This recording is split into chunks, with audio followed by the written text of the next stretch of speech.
कहते हैं ना कि अगर अच्छा काम करोगे तो फल भी अच्छा ही मिलता है।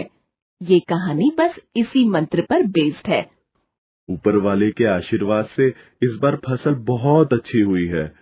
आराम से गुजर बसर हो जाएगी। सही कह रहे हो जी आप। अब अगली फसल भी अच्छी हो जाए तो खाने पीने की चिंता से मुक्त हो जाएंगे।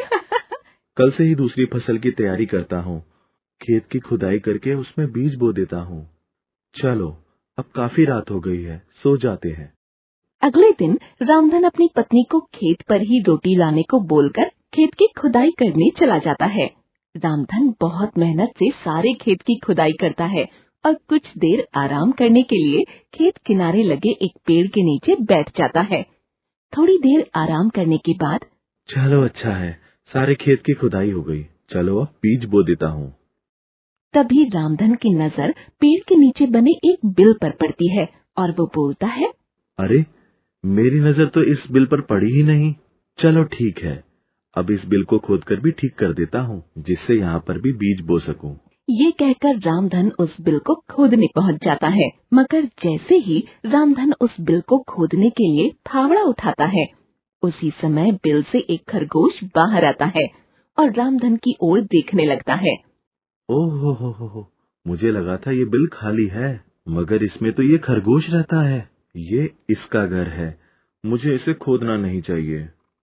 ये कहकर रामधन उस खरगोश के घर को छोड़ देता है और बाकी खेत में बीज बो देता है। तभी रामधन की पत्नी खाना लेकर खेत पर आ जाती है और खाना खाने के लिए बोलती है। खाना देते समय रामधन की पत्नी पड़ोस के खेत की फसल देखते हुए बोलती है, ये क्या हुआ जी? ये फसल कैसे बर्बाद हुई? कुछ नहीं, रात को जंगली जानवर आते हैं, उन्होंने ही सारी फसल बर्बाद की होगी। हाय भगवान, कहीं हमारी फसल भी ये जानवर बर्बाद ना कर दें।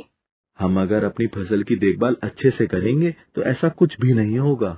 दिन में तो आप देखभाल कर लोगे, मगर रात को कौन करेगा? दोनों आपस में बात करके और खाना खाकर घर की ओर चल दिए। इधर बिल में बैठे खरगोश ने ये सारी बातें सुनी।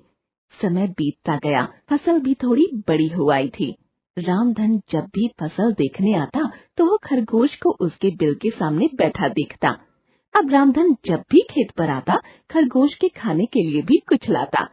एक दिन रामधन और उसकी पत्नी खेत में उसी पेड़ के नीचे बैठकर आपस में बात कर रहे थे कि बरसात का मौसम आने वाला है और अभी तक हमने अपने घर की मरम्मत भी नहीं की है। कहीं ऐसा ना हो बारिश में हमारे घर की छत गिर जाए। हमें घर की मरम्मत जल्दी ही करनी होगी। वो तो ठीक है जी, मगर मरम्मत के लिए पैसे कहाँ से लाओगे? एक काम करता हूँ, घर में जो अनाज रखा है उसका आधा हिस्सा बेच देता हूँ। जो पैसे आएंगे उससे घर की मरम्मत करा लूंगा। सही कह रहे हो, और कोई उपाय भी तो नहीं है। ये विचार करके दोनों घर की ओर चल देते हैं। जब वो अपने घर पहुंचते हैं तो देखकर हैरान हो जाते हैं। उनके टूटे फूटे घर की मरम्मत हो चुकी होती है। ये देखकर रामधन कहता है, अरे भगवान, ऊपर वाले की ये कैसी लीला है। हम तो घर की मरम्मत कराने की सोच रहे थे, मगर उसने तो हमारा बेड़ा पार ही कर दिया। "म- मुझे लगता है कि ये हमारे पूर्व जन्मों का कोई फल है। ऐसा कहकर दोनों घर के अंदर जाते हैं और खुशी खुशी घर में रहने लगते हैं। इसी तरह समय बीतता गया। रामधन रोज अपनी फसल की देखभाल करने खेत पर जाता और शाम को लौट आता। मगर कुछ दिन से एक बात उसके मन में चल रही थी। वो अपनी पत्नी से इसके बारे में बात करता है। कुछ दिन से एक बात मेरे दिमाग में चल रही है। क्या हुआ जी? क्या बात है जिसको लेकर आप इतना परेशान हो? जंगली जानवरों ने गांव वालों की फसल का नुकसान किया हुआ है, मगर हमारे खेत का जरा भी नुकसान नहीं हुआ। ये तो अच्छी बात है कि हमारी फसल अच्छी खड़ी हुई है। ये बात तो तुम सही कह रही हो। अब छोड़ो भी आप इन बेकार की बातों को और सो जाओ। रात को दोनों लोग सो जाते हैं, मगर रामधन के मन में अभी भी वही बात चल रही थी कि ऐसा कैसे हो सकता है। वो सोचता है कि क्यों ना खेत पर चल के देखा जाए। वो उठकर खेत की ओर चल पड़ता है। वो जब खेत पर पहुंचता है तो देखकर उसके होश उड़ जाते हैं। एक बड़ा सा खरगोश खेत की देखभाल कर रहा है। वो खरगोश खेत के चारों ओर चक्कर काट रहा है।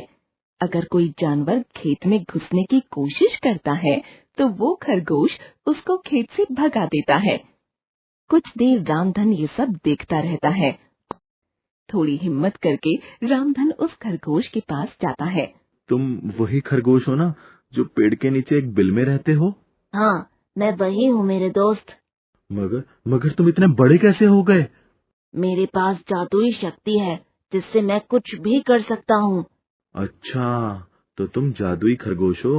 मगर तुम मेरे खेत की देखभाल क्यों कर रहे हो? इससे तुम्हारा क्या फायदा? दोस्त, मैं तुम्हारे खेत की देखभाल इसलिए कर रहा हूँ क्योंकि तुमने पहले मेरी मदद की थी। तुम्हें शायद याद होगा कि जब तुम फसल बोने आए थे तो तुम मेरे घर को तोड़ने वाले थे, मगर मुझे घर के बाहर देखकर तुमने मेरा घर नहीं तोड़ा। ये सुनकर रामधन बहुत खुश होता है और खरगोश से पूछता है, अच्छा दोस्त, ये बात है। अब मैं जान गया कि तुम मेरे फसल की देखभाल कर रहे हो। मगर मैं एक बात और जानना चाहता हूँ। फिर रामधन खरगोश से पूछता है कि क्या उसका घर भी उसी ने बनवाया है। तो खरगोश उसको बोलता है कि जो लोग सबके बारे में अच्छा सोचते हैं और अच्छा करते हैं उनके साथ हमेशा अच्छा होता ही है। खरगोश की बातें सुन के रामधन बहुत खुश होता है और वापस अपने घर आकर सो जाता है। अगली सुबह, अरे आज सोते ही रहोगे क्या? उठो और हाथ मुंह धोकर खाना खा लो। ठीक है, अभी आता हूँ। क्या पूरी रात यही सोचते रहे कि फसल की देखभाल कौन कर रहा है? कुछ पता चला? पता चल गया। ये कहते हुए रामधन मुस्कुराता है और फिर खाना खाने लगता है।